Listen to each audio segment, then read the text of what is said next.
पुणे के हिंजेवाड़ी में स्थित एक 1 BHK रेंटल अपार्टमेंट की डिम लाइटिंग में लैपटॉप स्क्रीन ग्लो कर रही थी। संडे की शाम 8:15 PM हो रहे थे। नागपुर में रहने वाली अपनी फैमिली के साथ दिनेश की वीकली व्हाट्सएप कॉल का यही शेड्यूल्ड टाइम था। 34 year old senior software developer Dinesh, जो 14 लाख रुपीस पर एनम कमाता था, उसने वर्क, वेदर और अपनी मदर के ब्लड प्रेशर के बारे में एक रूटीन कन्वर्सेशन की उम्मीद की थी। इसके बजाय उसने खुद को एक फैमिली ट्रिब्यूनल के सामने कटघरे में खड़ा पाया। दिनेश, आप 6 इयर्स से पुणे में हैं।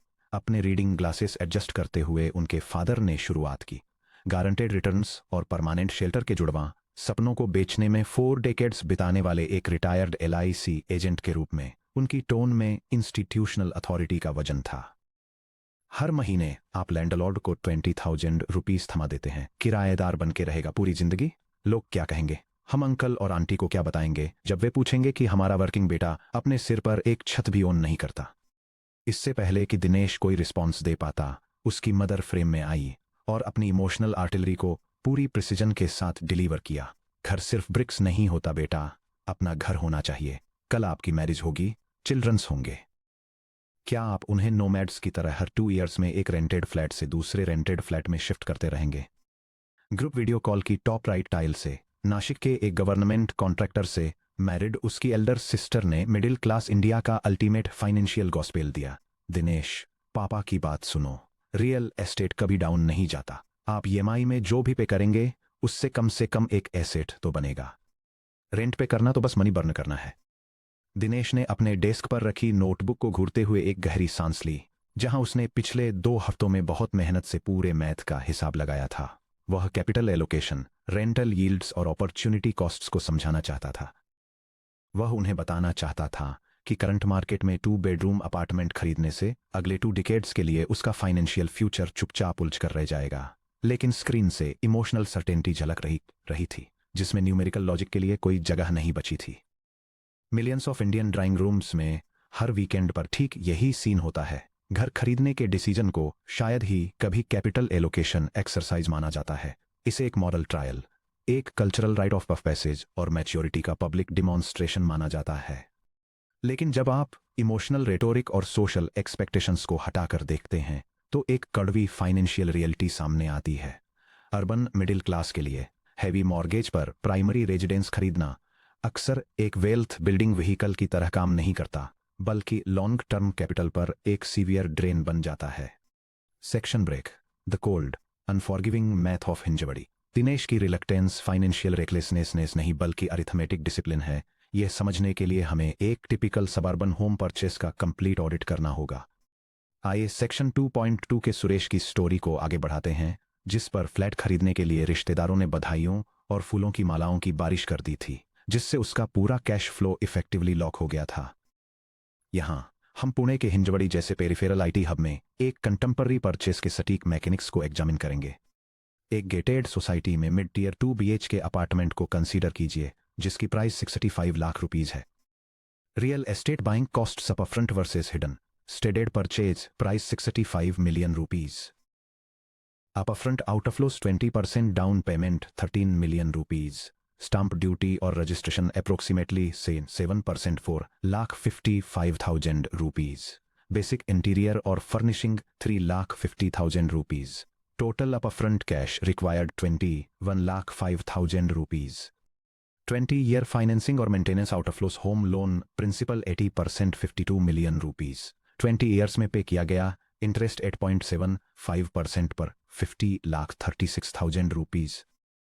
Society maintenance approximately 4,500 rupees per month, inflated 15 lakh rupees. Property tax और mandatory upkeep 3 lakh rupees. 20 years में total cumulative outflow 1,47,41,000 rupees. The upfront capital shock. इस प्रॉपर्टी को सिक्योर करने के लिए डेवलपर को 20% डाउन पेमेंट यानी 13 लाख रुपीज की जरूरत होती है।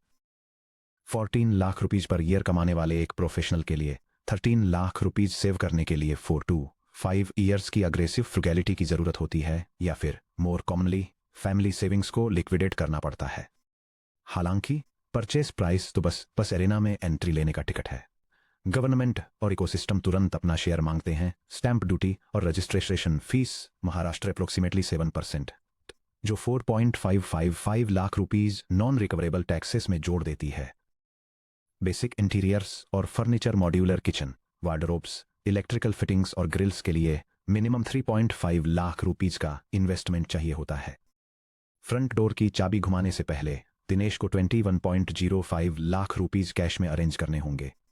The 20-year out of flow commitment, बाकी बचे 52 लाख रुपीज को कवर करने के लिए दिनेश 20 ईयर्स के टेन्योर पर 8.75% के प्रीवेलिंग इंटरेस्ट रेट पर होम लोन लेता है। Monthly equated monthly installment EMI approximately 45,984 rupees, चलिए इसे राउंड करके 46,000 रुपीज कर लेते हैं। टोटल इंटरेस्ट पेड 240 मंथ्स में दिनेश 50 लाख रुपीज का प्रिंसिपल अमाउंट और साथ में 58.36 लाख रुपीज सिर्फ इंटरेस्ट के रूप में पे करेगा। ऑब्लिगेशंस सिर्फ बैंक के दरवाजों पर खत्म नहीं होते। एक मॉडर्न कॉम्प्लेक्स में फ्लैट ऑन करने के साथ रिकरिंग ऑपरेशनल कॉस्ट्स भी आती हैं। सोसाइटी मेंटेनेंस चार्जेस 4,000 से 5,000 रुपीज पर मंथ, जिसमें सिक्योरिटी, लिफ्ट्स, जनरेटर, बैकअप और एमिनिटीज कवर होती हैं। 20 ईयर्स में मॉडस्टलेशन को भी मानकर चलें तो ये रफली 15 लाख रुपीज हो जाता है। प्रॉपर्टी टैक्स और पीरियोडिक मेंटेनेंस, म्यूनिसिपल टैक्सेस और छोटे मोटे होम रिपेयर्स में हर साल 15,000 रुपीज और खर्च होते हैं, जो पूरे टेन्योर में कम से कम 3 लाख रुपीज जोड़ देते हैं। जब हम down payment, transaction taxes, interior setup, cumulative loan EMI, maintenance fees और प्रॉपर्टी टैक्सेस को जोड़ते हैं तो 2 डेकेड्स में दिनेश का total cash outlay approximately 1.47 crore से 1.550 करोड़ रुपीज तक पहुंच जाता है। दी एप्रिसिएशन इल्यूजन, 20 ईयर्स में इस एसेट की क्या वैल्यू होगी? कल्चरल नैरेटिव यही कहता है कि प्रॉपर्टी की वैल्यूज हमेशा बढ़ती ही रहती हैं, लेकिन इंडिया के मेजर मेट्रोज के पेरिफेरल माइक्रो मार्केट्स का हिस्टोरिकल डेटा, चाहे पुणे का हिंजवड़ी हो, NCR का ग्रेटर नोएडा हो या चेन्नई का OMR हो, एक बहुत ही मॉडस्ट कहानी बताता है। ओवर सप्लाई, नए सबर्बन रिंग्स का तेजी से एक्सपेंशन और पुराने हो रहे अपार्टमेंट ब्लॉक्स का physical deterioration peripheral residential pockets में लॉन्ग टर्म कैपिटल एप्रिसिएशन को एक रियलिस्टिक 3.5% से 4.55% एनुअली पर ही सीमित रखता है। अगर 65 लाख रुपीज का फ्लैट 20 ईयर्स के लिए 4% पर ईयर की एवरेज रेट से एप्रिशिएट होता है, future value equals 65 million rupees times open parenthesis plus 0.04 close parenthesis to the power of 20, which is approximately equal to 1.42 crore rupees. 20 years के लगातार monthly out of flow, debt stress और illiquidity के बाद दिनेश के पास last में एक पुराना कंक्रीट स्ट्रक्चर ही बचता है, जिसकी वैल्यू लगभग उतनी ही होती है जितनी उसने इसे एक्वायर और मेंटेन करने में स्पेंड की थी। मैथमेटिकली मेंटेनेंस और ट्रांजैक्शन कॉस्ट्स को अकाउंट में लेने के बाद उसका नेट रियल रिटर्न 0 के आसपास ही रहता है। Section break, the opportunity cost, the 30,000 rupees alternate universe. अब आइए उस रास्ते को एग्जामिन करते हैं जो दिनेश ने एक्चुअली अपने पेरेंट्स को प्रपोज किया था। एक ऐसा रास्ता जो उसकी एक्सटेंडेड फैमिली को डरा देता है, क्योंकि इसके एसेट्स सो स्टेटस की बैलेंस शीट पर इनविजिबल रहते हैं। दिनेश करेंटली उसी एरिया में एक comparable 1 BHK apartment 16,000 rupees per month पर रेंट पर लेता है। अगर वह एक टेनेंट ही रहने का ऑप्शन चुनता है तो हाउसिंग यानी रेंट के लिए उसका मंथली आउटले 16,000 रुपीज है, जबकि ओनरशिप आउटले 50,000 रुपीज है, जिसमें 46,000 रुपीज की EMI प्लस 4,000 रुपीज का मेंटेनेंस शामिल है। इससे उसके पास 34,000 रुपीज का मंथली कैश सरप्लस बचता है। एनुअल रेंट इंक्रीज को कंजर्वेटिवली अकाउंट में रखने के लिए मान लेते हैं कि वह पर मंथ 30,000 रुपीज का नेट एवरेज सरप्लस इन्वेस्ट करता है। फर्दरमोर दिनेश अपने 21.05 लाख रुपीज के अपफ्रंट कैपिटल यानी डाउन पेमेंट, स्टैंप ड्यूटी और इंटीरियर कॉस्ट्स को रिटेन करता है, जो वरना डे 1 पर ही कंक्रीट में लॉक हो जाते। The dual engine investment strategy, engine 1 upfront capital deployment, upfront capital saved 21,05,000 rupees. Equity index funds में 12% CAGR पर 20 ईयर्स के लिए इन्वेस्ट किया गया। Projected value approximately 2.03 crore rupees. Engine 2 monthly cash flow differential deployment, monthly EMI plus maintenance 53,000 rupees, rent paid 16,000 rupees, net monthly surplus invested 30,000 rupees. Equity SIP के जरिए 12% CAGR पर 20 years के लिए इन्वेस्ट किया गया। Projected value approximately 2.97 crore rupees. Year 20 पर combined portfolio value approximately 5.00 crore rupees. Liquid compounding की power. अगर दिनेश इस कैपिटल को एक disciplined low cost equity allocation में डिप्लॉय करता है, जैसे कि फ्लेक्सी कैप फंड के साथ एक broad market Nifty 50 index fund, तो हिस्टोरिकल डेटा 12% के expected long term return on investment यानी CAGR का सुझाव देता है। आई सेम 20 ईयर होराइजन में दोनों कैपिटल पूल्स की ग्रोथ कैलकुलेट करते हैं। Upfront lump sum 21.05 lakh rupees, 12% CAGR पर 20 ईयर्स के लिए। Future value equals 2,105,000 rupees times open parenthesis 1 plus 0.12 close parenthesis 2 the power of 20 which is approximately equal 2.03 crore rupees. Monthly differential SIP 30,000 rupees per month, 12% CAGR पर 20 years के लिए। Future value is approximately equal to 2.97 crore rupees. जब इन्हें combine किया जाता है तो दिनेश का लिक्विड इक्विटी पोर्टफोलियो 20 ईयर्स के एंड में अप्रोक्सीमेटली 5.00 करोड़ रुपीस तक बढ़ जाता है। Comparing the two realities. 20 year outcome buyer versus renter. Initial cash spend property owner 21.05 lakh rupees. Disciplined renter 0 rupees invested. Monthly outflow property owner 50,000 rupees EMI plus maintenance. Disciplined renter 16,000 rupees rent. Monthly investment property owner 0 rupees. Disciplined renter 30,000 rupees SIP। Asset value at year 20 property owner approximately 1.42 crore rupees. Disciplined renter approximately 5.00 crore rupees. Asset liquidity property owner extremely low. Disciplined renter instant 2 days। Financial flexibility property owner locked to city और job. Disciplined renter complete freedom. यह difference कोई marginal error नहीं है, यह ट्रांसफॉर्मिव है। एक ऐसा घर न खरीदने का ऑप्शन चुनकर जिसकी उसे मैथमेटिकली जरूरत नहीं है, दिनेश उस बायर से 3 times से भी ज्यादा वेल्थ एक्यूमुलेट कर लेता है जो खुद को 20 ईयर के डेट साइकिल में लॉक कर लेता है। इसके अलावा दिनेश की वेल्थ लिक्विड रहती है। अगर उसे करियर ट्रांजिशन, हेल्थ इमरजेंसी का सामना करना पड़ता है या वह सबैटिकल लेना चाहता है तो उसकी कैपिटल को 48 आवर्स के अंदर सिस्टमैटिकली एक्सेस किया जा सकता है। इसके अपोजिट होम बायर एक लॉक्ड फिजिकल एसेट पर बैठा रहता है जिसे किसी इमरजेंसी का पेमेंट करने के लिए टुकड़ों में लिक्विडेट नहीं किया जा सकता। सेक्शन 2.2 से सुरेश को याद कीजिए। सुरेश के रिलेटिव्स ने उसके घर खरीदने का सेलिब्रेशन फाइनेंशियल मैच्योरिटी के प्रूफ के रूप में मनाया। सच तो यह है कि सुरेश ने एक ऐसी स्ट्रक्चरल लायबिलिटी एक्सेप्ट कर ली जिसने उसकी मंथली सेविंग्स को 0 पर कैप कर दिया, जिससे वह जॉब मार्केट वोलेटिलिटी के प्रति वल्नरेबल हो गया। वहीं दूसरी ओर मिडिल क्लास नैरेटिव दिनेश को सिर्फ इसलिए इर्रेस्पॉन्सिबल मानता है क्योंकि उसकी एसेट क्रिएशन रजिस्ट्री ऑफिस के बजाय एक स्मार्टफोन ऐप पर होती है। Section break. Reclaiming arcades fifth cure, when does real estate make sense. यह स्पष्ट करना क्रूशियल है कि यह एनालिसिस रियल एस्टेट के खिलाफ कोई ब्लाइंड क्रूसेड नहीं है। सही स्ट्रक्चरल कंडीशंस के तहत एग्जीक्यूट किए जाने पर प्रॉपर्टी ओनरशिप पर्सनल फाइनेंस में एक फाउंडेशनल पोजीशन रखती है। जॉर्ज एस क्लेसन की classic book the richest man in Babylon में खाली पर्स का फिफ्थ क्योर फेमसली ये बताया गया है, make of thy dwelling a profitable investment, यानी अपने रहने की जगह को एक प्रॉफिटेबल इन्वेस्टमेंट बनाएं। पिछले कई दशकों में रियल एस्टेट सेल्समैन और घर के बुजुर्गों ने पर्सनल घर के लिए बहुत भारी कर्ज लेने को सही ठहराने के लिए इस कोट का इस्तेमाल किया है। लेकिन अरकाद की सीख का मतलब कभी ये नहीं था कि आप एक सबअर्बन अपार्टमेंट के लिए अपने फाइनेंस को ब्रेकिंग पॉइंट तक खींचें। अरकाद का मानना था कि आपका घर आपकी कॉस्ट ऑफ लिविंग को कम करे और आपकी प्रोडक्टिविटी को बढ़ाए, जिससे आपकी वेल्थ बढ़े न कि आपका मंथली कैश फ्लो ड्रेन हो। The home buying decision matrix. Option 1 consumption choice, primary dwelling criteria, rent to EMI ratio 1:2.5 से ज्यादा, हाई मोबिलिटी नीड्स और इमोशनल परचेज। इसके लिए कैपिटल बफर की जरूरत होती है। ऑप्शन 2 इन्वेस्टमेंट एसेट, इनकम या ग्रोथ फोकस।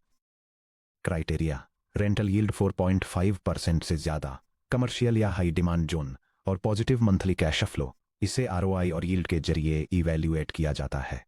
घर खरीदना एक सही फैसला है या नहीं, ये डिसाइड करने के लिए आपको एक कंपल्शन चॉइस को एक इन्वेस्टमेंट एसेट से अलग करके देखना होगा। इन्वेस्टमेंट के तौर पर घर खरीदना कोई प्रॉपर्टी इन्वेस्टमेंट सिर्फ तभी मानी जाती है जब वह पॉजिटिव कैश फ्लो जनरेट करे या अल्टरनेटिव एसेट्स के कंपैरिजन में हाई नेट कैपिटल एप्रिसिएशन दे। इसके लिए जरूरी है high rental yield. Annual rent को परचेज प्राइस से डिवाइड करने पर आइडियली 4.5 to 5% से ज्यादा मिलना चाहिए। इंडिया में ज्यादातर urban residential real estate sets से सिर्फ 1.5 to 2.5% का ही लो यील्ड मिलता है, जबकि कमर्शियल प्रॉपर्टी अक्सर 7 to 9% तक का यील्ड देती है। डिस्ट्रेस्ड या growth corridor pricing retail developers से पीक मार्केट प्राइस पर फिनिश्ड हाई राइज अपार्टमेंट खरीदने के बजाय इंफ्रास्ट्रक्चर डेवलपमेंट से पहले उभरते हुए इंडस्ट्रियल कॉरिडोर्स में लैंड या स्ट्रक्चरल प्रॉपर्टी खरीदना। एक रेशनल कंजम्पशन चॉइस के तौर पर घर खरीदना रहने के लिए एक प्राइमरी रेजिडेंस खरीदना फंडामेंटली एक कंजम्पशन डिसीजन है, जैसे कि कोई प्राइवेट व्हीकल खरीदना या फैमिली वेकेशन फंड करना। मन की शांति, इमोशनल सिक्योरिटी या फैमिली स्टेबिलिटी के लिए घर खरीदना पूरी तरह से वैलिड है, बशर्ते आप इसे एक पर्सनल एक्सपेंस स्वीकार करें और स्पेसिफिक क्राइटेरिया पूरा करें। 15 ईयर हॉराइजन रूल, आप कम से कम 15 ईयर्स तक उसी शहर और नेबरहुड में रहने का प्लान बनाते हैं, जिससे शॉर्ट टर्म मार्केट फ्लक्चुएशंस और हैवी ट्रांजैक्शन कॉस्ट्स का असर खत्म हो जाता है। The favourable rent to EMI ratio, आप किसी टियर 2 या टियर 3 सिटी में घर खरीद रहे हैं जहां लोकल रेंट के मुकाबले प्रॉपर्टी प्राइसेस मॉडरेट हैं, जिससे मंथली ईएमआई उसी जगह के रेंट की कॉस्ट के 1.5 टाइम्स के अंदर रहती है। The financial cushion test, down payment और रजिस्ट्रेशन फीस आपकी टोटल लिक्विड नेट वर्थ के 30% से ज्यादा कंज्यूम नहीं करती, जिससे यह एश्योर होता है कि आपका इन्वेस्टमेंट पोर्टफोलियो इक्विटीज और फिक्स्ड इनकम में डाइवर्सिफाइड रहे। अगर ये कंडीशंस नहीं हैं तो सोसाइटी के प्रेशर में आकर घर खरीदना आपके पोर्टफोलियो को वेल्थ क्रिएशन से स्ट्रक्चरल इलिक्विडिटी की तरफ शिफ्ट कर देता है। सेक्शन ब्रेक, सिग्नलिंग ट्रैप को डीकंस्ट्रक्ट करना। क्लियर मैथमेटिकल एविडेंस होने के बावजूद इंडियन हाउस होल्ड्स में अपना घर होने की चाहत इतनी स्ट्रॉन्ग क्यों बनी हुई है? जैसा कि सेक्शन 1 में एक्सप्लोर किया गया है, मिडिल क्लास साइकी पर सिग्नलिंग ट्रैप का बहुत गहरा असर होता है। दिनेश के पेरेंट्स की जनरेशन के लिए, जिन्होंने economic volatility, social safety nets की कमी और पेंशन अनसर्टेनिटी का सामना किया, एक फिजिकल हाउस सर्वाइवल का अल्टीमेट मार्कर था। यह एक ऐसा टेंजिबल एसेट था जिसे देखा जा सकता था, छुआ जा सकता था और रिश्तेदारों को दिखाया जा सकता था।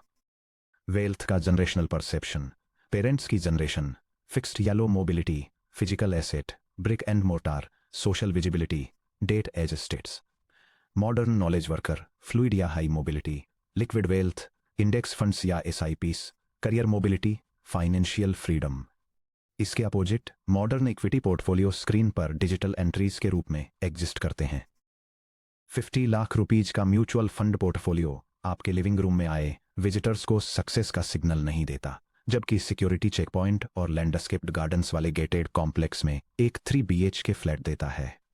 यह सोशल प्रेशर एक कॉग्निटिव बायस क्रिएट करता है। सर्वाइवरशिप बायस, रिश्तेदार 1988 में 50,000 रुपए में खरीदे गए जमीन के उस प्लॉट को याद रखते हैं जो अब 1 करोड़ रुपए का हो चुका है, जबकि वे उन 35 ईयर्स के high holding costs, property taxes, legal disputes और लॉस्ट अपॉर्चुनिटी कॉस्ट्स को इग्नोर कर देते हैं।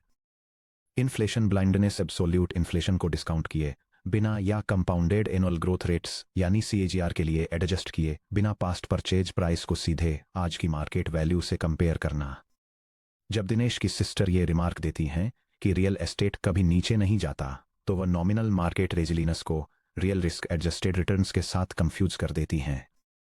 डाउनटर्न के दौरान लिस्टेड नॉमिनल प्राइसेज में प्रॉपर्टीज शायद ही कभी गिरती हैं, क्योंकि सेलर सिंपली ट्रांजैक्ट करने से मना कर देते हैं, जिससे प्राइस ड्रॉप्स के बजाय वॉल्यूम स्टैग्नेशन का एक लंबा पीरियड आ जाता है। इन मल्टी ईयर लल्स के दौरान इन्फ्लेशन एसेट में बंधे कैपिटल की रियल परचेजिंग पावर को धीरे धीरे खत्म कर देती है। Section break, the script family से बात कैसे करें?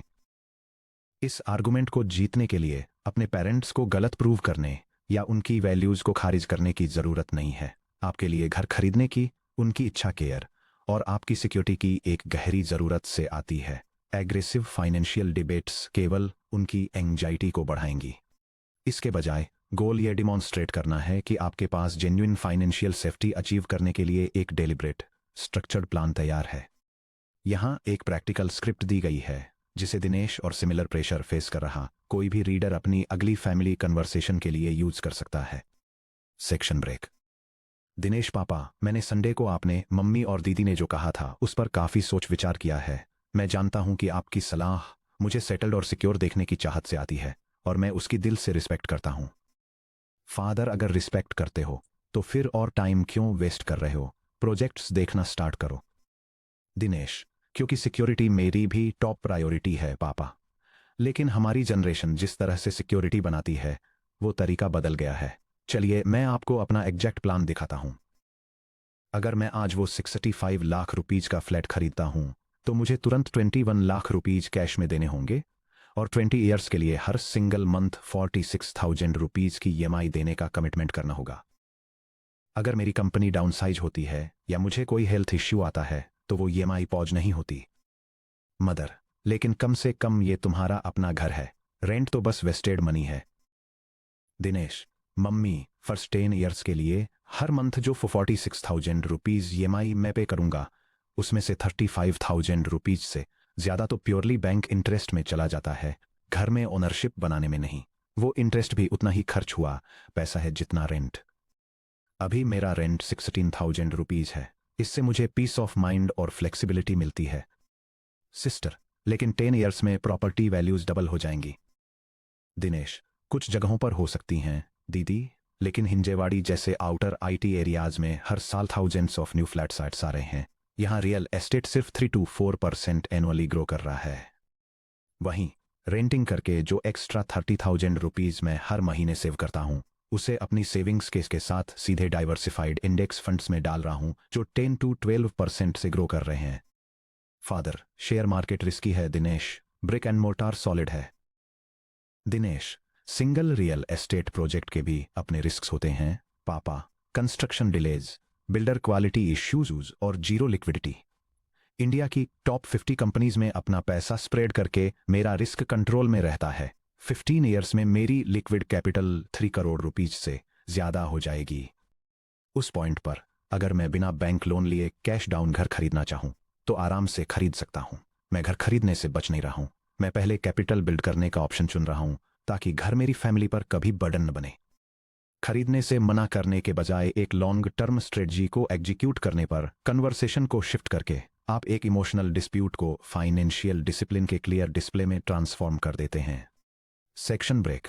Summary checklist. अपनी रियल एस्टेट परचेज को इवैल्यूएट करना। बुकिंग एग्रीमेंट साइन करने या मल्टी डेकेड होम लोन लेने से पहले अपनी प्रोस्पेक्टिव परचेज को इस फ्रेमवर्क के थ्रू जरूर इवैल्यूएट कर लें। Home buying financial soundness checklist. Rent versus EMI test. क्या मंथली ईएमआई किसी इक्विवेलेंट प्रॉपर्टी के लोकल रेंटल प्राइस के 1.5 टाइम्स से कम है? Liquidity preservation test. क्या परचेज के बाद आपकी लिक्विड नेटवर्थ, इक्विटीज या एफडी आपकी टोटल डाउन पेमेंट अमाउंट से ज्यादा रहेगी? Tenure and stability test. क्या आप श्योर हैं कि आप इसी सेम नेबरहुड में मिनिमम 10 to 15 ईयर्स तक रहेंगे? Dual income dependency test. अगर एक पार्टनर की जॉब चली जाती है तो क्या monthly EMI single house hold income पर भी आराम से पे की जा सकती है? True yield analysis. अगर इन्वेस्टमेंट के तौर पर खरीद रहे हैं, क्या नेट रेंटल यील्ड यानी net annual rent divided by total cost, taxes और मेंटेनेंस के बाद 4.5% से ज्यादा है? अगर आपकी प्रोस्पेक्टिव परचेज इनमें से 3 या उससे ज्यादा चेक्स में फेल हो जाती है तो पीछे हट जाएं।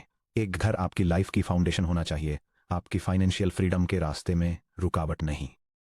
सिस्टम को आउटस्मार्ट करने का मतलब यह पहचानना है कि कब एक कल्चरल एसेट पर्सनल लायबिलिटी की तरह काम करने लगता है और अपनी शर्तों पर रियल वेल्थ बिल्ड करने का करेज रखना।